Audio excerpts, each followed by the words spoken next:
लक्ष्मीच्या पावलांनी या मालिकेच्या येणाऱ्या भागात एक जबरदस्त ट्विस्ट आपण आता पाहणार आहोत. कलाची डिझाईन स्वामीनाथ यांना आवडलेली आहेतच, पण त्या सर्वांमध्ये कलाला एक मोठी जॉब मिळालेली आहे आणि त्यांनी कलाला एक जबरदस्त ऑफर दिलेली आहे. तर आता स्वामीनाथन ते सर्व डिझाईन पाहतात, परंतु अद्वैतच्या स्टाफने केलेले ते डिझाईन त्यांना काही आवडत नाहीत. तेव्हा स्वामीनाथन अद्वैतला सांगतात की चांदेकर, आता तुझ्याकडे फक्त 1च तास आहे. या सगळ्या डिझाईन तुमच्याकडे ठेवा. मी खूप विश्वासाने तुमच्याकडे आलो होतो. मला अशा डिझाईन तुमच्याकडून पाहायला मिळतील असं मला जराही वाटलं नव्हतं. तुम्ही 1 तासाच्या आत डिझाईन पाठवा. जर मला त्या आवडल्या तर ठीक, नाहीतर ही डील कॅन्सल असं समजा. कसं आहे ना, वैयक्तिक संबंध वेगळे आणि त्यानंतर प्रोफेशनल संबंध वेगळे. मी तुमच्या आबा चांदेकरांना खूप मानतो आणि मी त्यांचा खूप आदर करतो.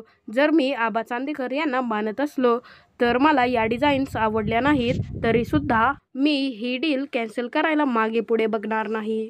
तिथे अद्वैतला चिंता वाटते आणि त्याला वाटतं की जर ही डील आपल्याकडून कॅन्सल झाली तर मार्केटमध्ये आपलं खूप नाव खराब होऊ शकतं. मग आता काय करायचं असा विचार अद्वैत करत असतो. तर आता अद्वैतने त्याच्या सगळ्या डिझायनरला कामासाठी लावलेलं असतं. तर आता ते डिझायनर जिथे बसून डिझाईन काढत असतात तिथेच कला आलेली असते.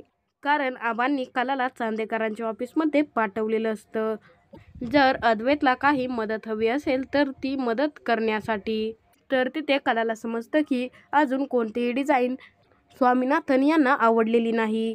त्यानंतर कला तिथल्या एका डिझायनरला सांगते की तुझं सगळं सामान मला दे आणि मी काही डिझाईन बनवते आणि त्या डिझाईन्स तू तुझ्या म्हणून आणि तू बनवल्या आहेत म्हणून त्यांना दाखव.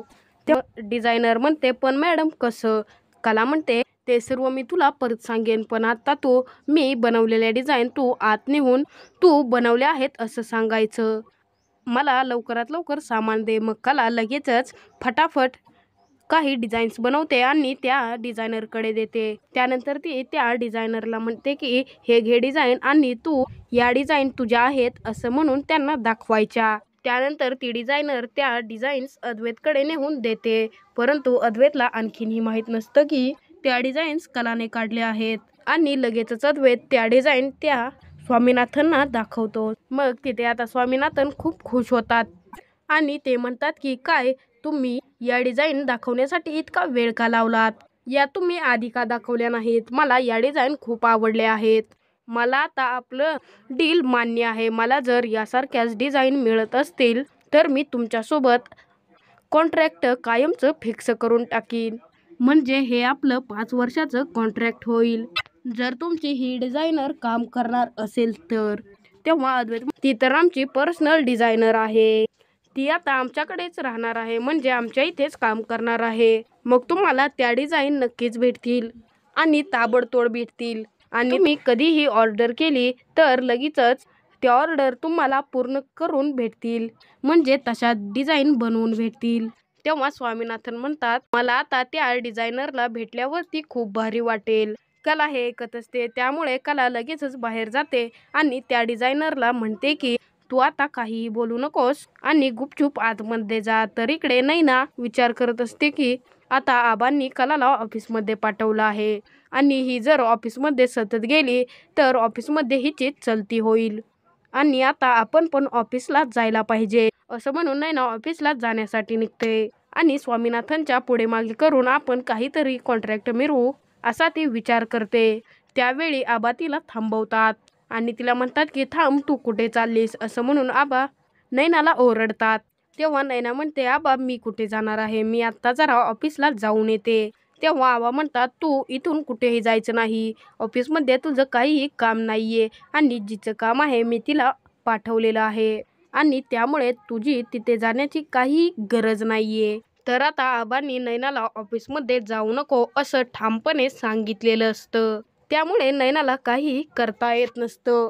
तर इकडे कला बाहेर उभी असते आणि ती पर्सनल असिस्टंट आत जाते आणि ती आत आल्यानंतर अद्वैत म्हणतो, हे बघा, याच असिस्टंटने माझ्या आत्तापर्यंतच्या सर्व डिझाईन बनवल्या आहेत.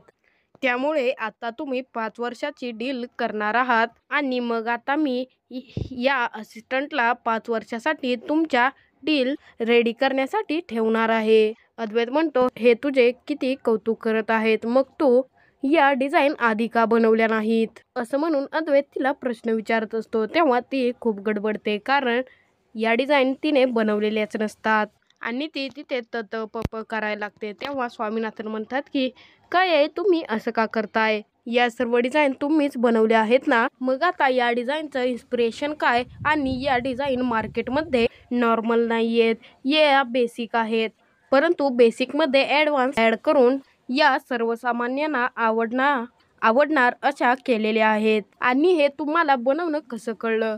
तेव्हा ती मुलगी ततपप करायला लागते आणि ती म्हणते की मी तुम्हाला खरं सांगू का, या डिझाईन मी बनवल्या नाही आहेत. अद्वैत म्हणतो काय? तेव्हा ती मुलगी सांगते, या डिझाईन मी बनवल्या नाही आहेत, या डिझाईन तुमच्या मिसेस कला मॅडम आहेत ना, त्यांनी बनवल्या आहेत. तेव्हा ते स्वामीनाथन खूप हादरतात आणि ते म्हणतात की काय, चांदेकर तुमच्या मिसेस इतक्या छान डिझाईन बनवतात, हे तुम्हाला सुद्धा माहीत नाहीये का? आणि त्यांनी या डिझाईन या मुलीच्या हातात का पाठवल्या? मला त्यांना भेटायचं आहे. तिथे अद्वैतकडे कोणताही पर्याय नसतो, म्हणून अद्वैत कलाला आतमध्ये बोलावतो. कला नंतर आत येते आणि त्यानंतर ते इम्प्रेस झालेले स्वामीनाथन म्हणतात, तुम्ही या डिझाईन बनवल्या आहेत, तर याचं ओरिजिन कुठं आहे आणि हे तुम्हाला कुठून सुचलं, हे जाणून घ्यायची मला खूप उत्सुकता आहे. मला त्या डिझाईनपेक्षा त्याची हिस्ट्री जाणून घ्यायची आहे. तिथे कला शांत बसत नाही आणि ती सांगायला लागते की माझं एक छोटंसं स्टोअर आहे आणि त्यामध्ये मी मूर्त्या बनवत असते आणि त्या मूर्त्या देवीच्या असतात आणि त्यामध्ये रुखवताचं सामानही असतं. मी मूर्त्या बनवताना देवीला घालण्यासाठी जुने दागिने असतात ना, मी त्याचा अभ्यास केला आहे, परंतु मला पुढे शिकायचं होतं आणि मला शिकता आलं नाही आणि देवीच्या अंगावरती कोणत्या डिझाईन सूट होतात याचाही अभ्यास मी केला आहे आणि तुम्हाला ते आवडलं, यामध्येच माझा आनंद आहे. तेव्हा स्वामीनाथन म्हणतात हे बघा, तुमच्या पुढील 5 वर्षांसाठी मी चांदेकरांच्या इथे कॉन्ट्रॅक्ट करीन, जर तुम्ही म्हणजे मिसेस कला मला अशा डिझाईन्स बनवून देत असतील तर. आणि मी तुम्हाला एक आणखीन ऑफर देतो, ती म्हणजे तुम्ही माझी पर्सनल असिस्टंट बनू शकता आणि मला जेव्हा गरज वाटेल तेव्हा मी तुम्हाला व्हिडिओ कॉल करून माझ्या सर्व कामाची जबाबदारी सोपवेन. तुम्हाला बेंगलोरला यायची गरजही नाहीये. तिथे कला काहीच बोलत नसते. अद्वैत खूप गडबडतो. अद्वैत विचार करतो, अरे बापरे, ही तर एवढ्या चांगल्या डिझाईन करते, हिने जर अंडर एस्टिमेट केलं आणि होकार दिला तर. तिथे अद्वैत थोडा वेळ शांत बसतो. तेव्हा कला म्हणते, कसं आहे ना, हे आमचं चांदेकर मेन्शन आहे आणि ते काही मदत हवी असेल तर मी तेवढीच मदत करते, मी प्रोफेशनल नाहीये. तेव्हा ते म्हणतात, म्हणजे स्वामीनाथन म्हणतात, तुम्ही प्रोफेशनल नसल्या तरी चालेल, परंतु तुम्हाला माझी ऑफर मान्य आहे का? तेव्हा अद्वैत म्हणतो, नाही, ती तुमची ऑफर कशी मान्य करू शकेल, कारण आमच्या इकडे डिझायनर म्हणून आता तीच काम करणार आहे. आता ती आमची पर्सनल डिझायनर झाली ना. ती आतापर्यंत घरातून वर्क करत होती आणि आता ऑफिसला येऊन काम करेल. तर इकडे कला बोलण्याआधीच अद्वैतने स्वामीनाथनना नकार देऊन त्याची बाजू मांडलेली असते. कला विचार करत असते की हा चांदेकर मला सांगत होता की चल, तुझ्या डिझाईन काही नीट नाहीयेत, तू डिझायनर बनवायचं सोडून घरातल्या याद्या बनव, असं म्हणणारा चांदेकर आता मला चांदेकरांचे डिझायनर पॉइंट करतोय.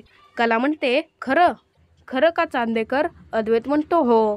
तर आता कलाला त्यांची पर्सनल डिझायनर म्हणून निवड केलेली असते आणि कलाचं चांदेकरांच्या बिझनेसमध्ये धुमधडाक्यात आगमन झालेलं असतं आणि सगळ्यात महत्त्वाचं म्हणजे अद्वैतला कलाचं महत्त्व समजलेलं आहे. आता कला अद्वैत समोर आल्यामुळे चांदेकरांची 5 वर्षाची डील आणि त्याची डिझायनर कला असणार आहे आणि कलाला खूप मोठा जॉब मिळालेला आहे आणि चांदेकरांच्या इथे जॉब मिळालेला आहे आणि त्याचसोबत स्वामीनाथनची ऑफर सुद्धा मिळालेली आहे. तर आता या सर्वाचा उपयोग कला तिचं शिक्षण पूर्ण करण्यासाठी करणार असून आणि आपल्या कुटुंबाचं घर सोडण्यासाठी करणार असते आणि मालिकेमध्ये कलाची आता एक मोठी कामगिरी आपल्याला पाहायला मिळणार आहे आणि अद्वैतने कलाला रिस्पेक्ट दिलेली असते. त्यामुळे त्यांच्यातलं प्रेम हळूहळू वाढत चाललेलं असतं आणि त्यांच्यातील वाद हळूहळू कमी होत चाललेले असतात. लक्ष्मीच्या पावलांनी या मालिकेचे पुढील धमाकेदार ट्विस्ट आणि येणारे भाग पाहण्यासाठी आपल्या चॅनलला सबस्क्राईब करा.